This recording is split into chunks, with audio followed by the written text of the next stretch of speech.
Bonjour, bonsoir, on continue sur les vidéos de l'année 2023, signe par signe. Pour ce tirage, j'ai opté pour la méthode du Lao astrologique qui permet d'aborder tous les domaines. C'est une lecture aussi que vous pouvez considérer mois par mois, même si ce n'est pas celle que je retiens. C'est une consultation que je propose maintenant depuis quelques temps, en fin d'année, en début d'année. D'ailleurs, pour 2023, il reste des dispos pour une consultation perso. Si vous aimez, n'hésitez pas à liker, vous abonner, commenter, ça fait plaisir. J'ai décidé de ne pas forcément suivre la roue de l'année, en commençant par le bélier, en finissant par le poisson, mais du coup de sortir mon oracle astrologique pour décider de la vidéo que je tourne. Et là, on arrive sur les dernières. Et du coup, on va attaquer celle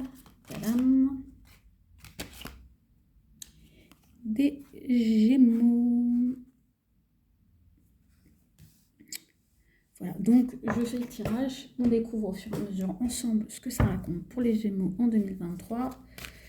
J'essaie de mettre une disposition où vous voyez au mieux les cartes avec les moyens du bord. Et on y va.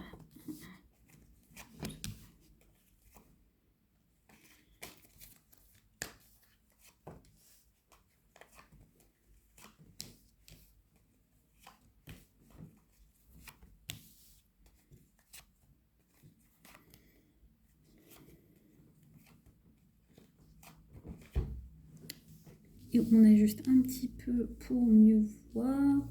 De toute façon, je vous montrerai chaque carte en fonction. Hop, hop, hop, hop. Allez, hop. On ajuste un petit peu. Ouais, hein.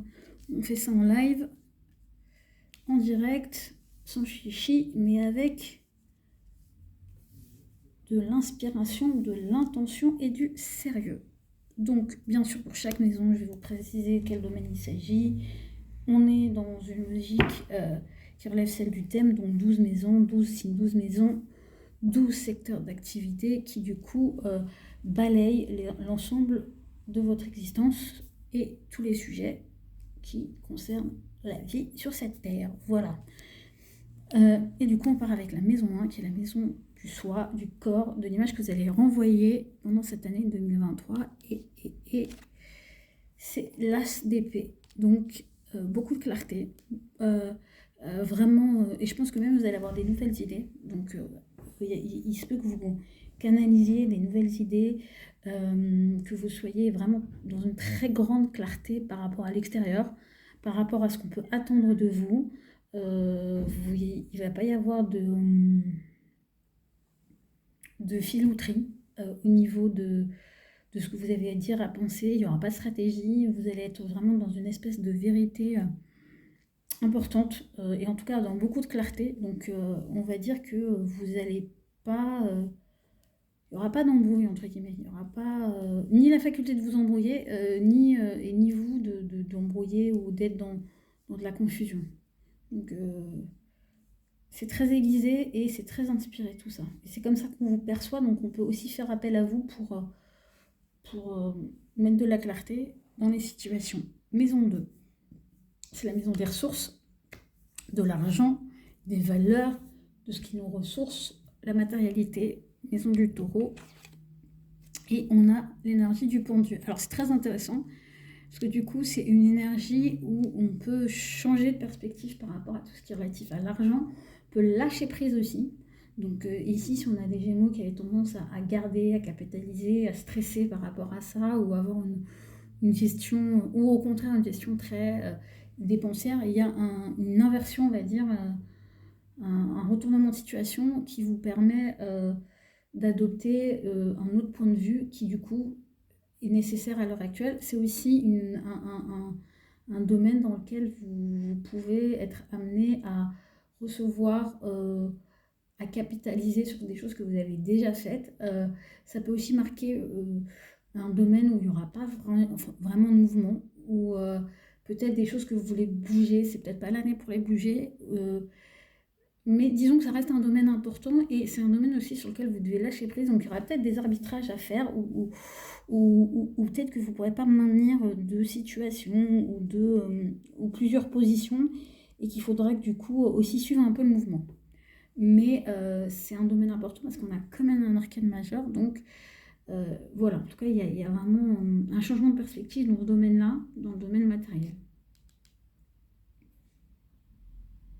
Ça peut être aussi du coup un sujet où vous avez moins envie de vous prendre la tête aussi, hein, où vous êtes peut-être beaucoup pris la tête, vous avez eu beaucoup de stress et où vous vous dites, moi, en 2023, je fais confiance, je laisse venir, je vois venir et c'est là où ça va bien se passer en fait. C'est plus vous allez lâcher prise, mieux ça va se passer sur le point de vue matériel. Maison 3, maison des jeux de mots, donc votre maison, là votre communication, la fratrie aussi, qu'est-ce que ça nous raconte?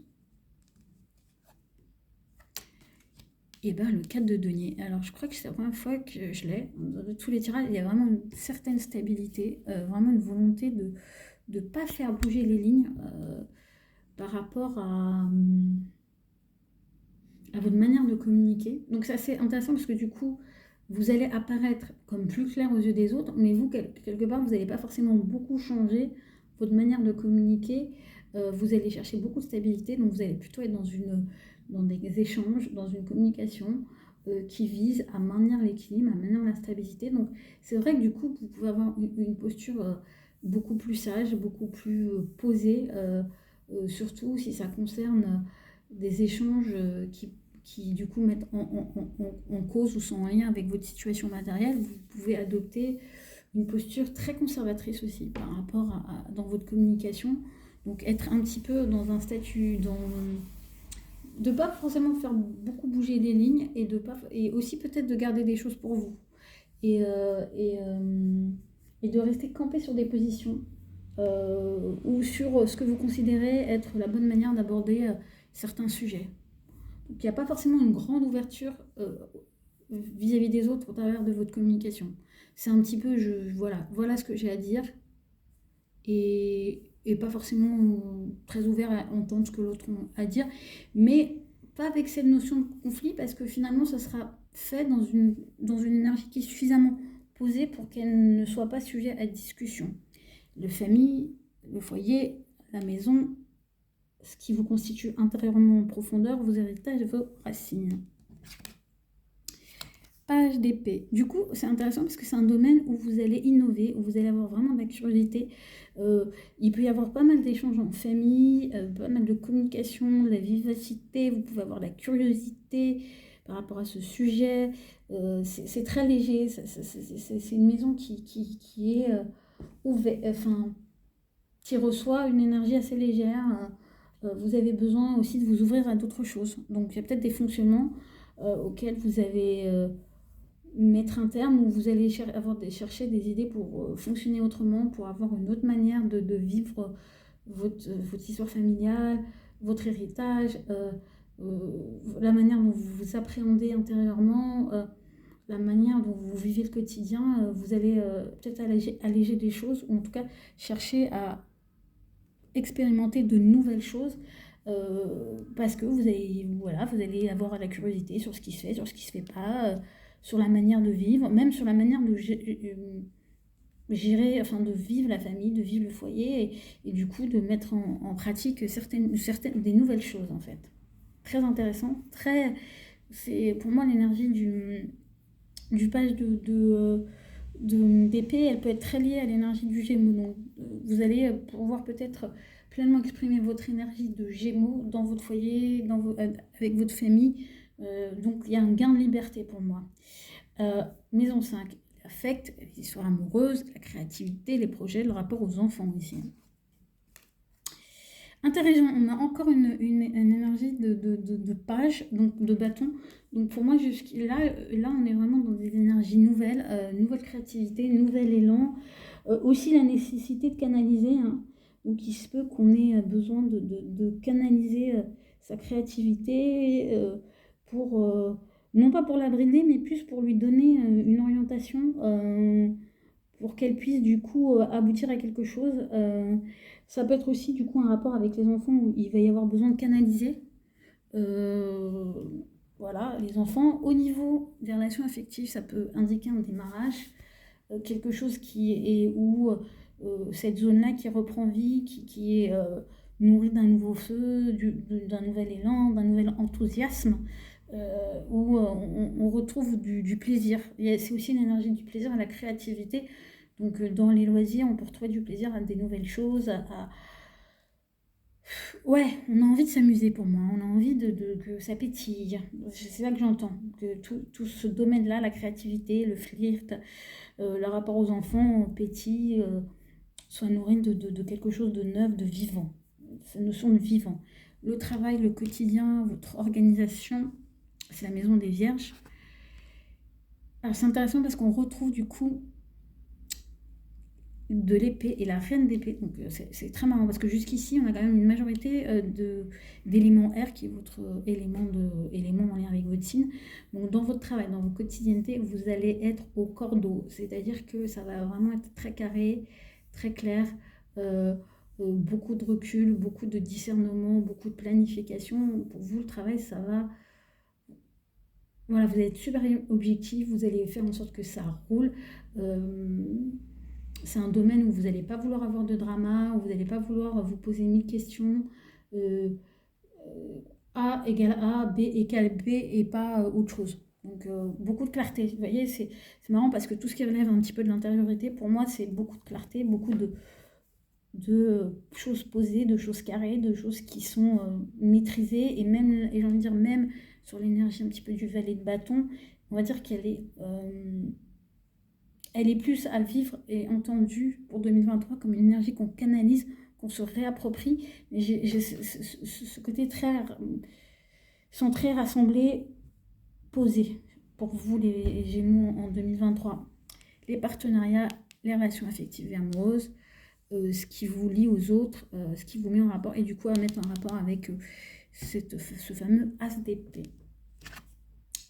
8 de bâton, décide, ouais, c'est intéressant parce que ce 8 de bâton s'est positionné pas mal. Donc je pense que 2023, de manière générale, ou pour beaucoup de personnes, de beaucoup de signes, il y a cette énergie d'opportunité. Donc je pense qu'il y a des choses qui... Et du coup, plus vous serez clair, en tout cas en ce qui concerne les Gémeaux, plus vous serez clair, plus vous serez inspiré, plus vous écouterez vos inspirations, plus vous serez aligné, plus vous allez attirer à vous des super opportunités, ça va aller vite, ça va être à saisir.